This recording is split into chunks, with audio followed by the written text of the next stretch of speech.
Hello guys, আশা করি তোমরা সবাই ভালো আছো। আজকে আমরা একে ক্লাসরুমে তোমাদের জন্য নতুন ভিডিও নিয়ে চলে এসেছি। আজ আমরা ক্লাস 7-এর বিজ্ঞান বিষয় নিয়ে আলোচনা করব। আজকের টপিক হচ্ছে আলো। তো বন্ধুরা, চলো দেখি এই চ্যাপ্টার থেকে কী কী প্রশ্ন আসা যায়। এইগুলো যতগুলো প্রশ্ন করব আমরা সব মোস্ট ইম্পর্ট্যান্ট, এগুলো পরীক্ষায় আসবেই। এগুলো ছাড়া পরীক্ষায় কোনো প্রশ্ন আসবে না। তো বন্ধুরা, আমরা আলোর হচ্ছে 25টা কোশ্চেন আগে আমরা দিয়েছি, এরপর থেকে আমরা কোশ্চেন স্টার্ট করব। এগুলো হচ্ছে আমাদের মোস্ট ইম্পর্ট্যান্ট কোশ্চেন। তো দেখে নেওয়া যাক 26 নম্বর কোশ্চেনটি কী। তো বিভেদ তল কাকে বলে? দুটি ভিন্ন ঘনত্বের সমসত্ব মাধ্যমের সংযোগস্থলকে বিভেদ তল বলে। 27 নম্বর প্রশ্ন, আলোর প্রতিসরণ কাকে বলে? আলোক রশ্মি কোনো মাধ্যম দিয়ে যেতে যেতে যদি অন্য কোনো আলাদা মাধ্যমে প্রবেশ করে, তখন ওই দুটি মাধ্যমে বিভেদ তল থেকে আলোর হচ্ছে গতিপথের পরিবর্তন ঘটে। এই ঘটনাকে আমরা কী বলবো? আলোর প্রতিসরণ। নিচে দেখো ছবিটা দেওয়া আছে, ভালো করে দেখে নেবে। 28 নম্বর প্রশ্নটা হলো, আয়নায় গঠিত প্রতিবিম্ব ও বস্তুর মাপ কী হয়?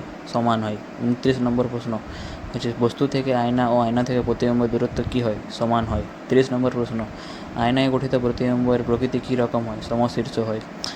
31 নম্বর কোশ্চেন, আয়নায় বস্তুর হচ্ছে প্রতিবিম্ব কী পরিবর্তন ঘটে? পার্শ্ব পরিবর্তন ঘটে।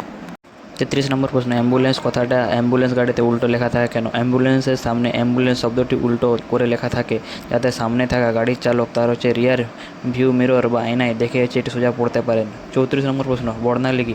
সাদা আলো কোনো প্রিজমের মধ্যে দিয়ে যাওয়ার সময় ভেঙে বিভিন্ন তরঙ্গ দৈর্ঘ্যের হচ্ছে উপাদান রঙে হচ্ছে, যেমন হচ্ছে বেগুনি, নীল, আসমানি, সবুজ, হলুদ, কমলা ও লাল বিভক্ত হয়।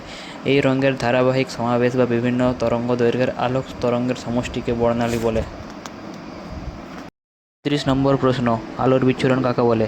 সাদা আলো প্রিজমের মতো কোনো স্বচ্ছ মাধ্যমের মধ্যে দিয়ে যাওয়ার সময় তার উপাদানটি 7টি রঙে ভেঙে যাওয়ার ঘটনাকে আলোর বিচ্ছুরণ বলে। 36 নম্বর প্রশ্ন হচ্ছে, রংধনু কি? বৃষ্টির পর বা জলীয় বাষ্পের হচ্ছে মধ্যে দিয়ে সূর্যের আলো যাওয়ার সময় যে 7টি রঙের ধনুকাকৃতি হচ্ছে বর্ণালী আকাশে দেখা যায় তাকে রংধনু বা রামধনু বলে। তো বন্ধুগণ, 37 নম্বর প্রশ্নটা হচ্ছে, অতিবেগুনি রশ্মি কীভাবে পরিবেশে ও মানুষের ক্ষতি করে? এই প্রশ্নটা একটু বড় আছে, তো তোমরা স্টপ করে এসে এই প্রশ্নটা লিখে নিও, ঠিক আছে। 38 নম্বর প্রশ্ন, এক্স রশ্মি কি? রে মানে রশ্মি বা আলো। এক্স রেও এক রকমের অদৃশ্য আলো। এক্স রশ্মি চামড়া আর মাংস ভেদ করে যেতে পারে।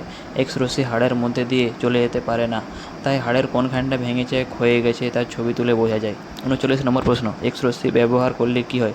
ক্যান্সার হতে পারে, তাই ছোটো শিশুদের এক্স রে করানো উচিত নয়। 40 নম্বর প্রশ্ন, স্যামন মাছের বাচ্চারা কীভাবে মারা যায়? আলো কম পেলেই তারা মারা যায়।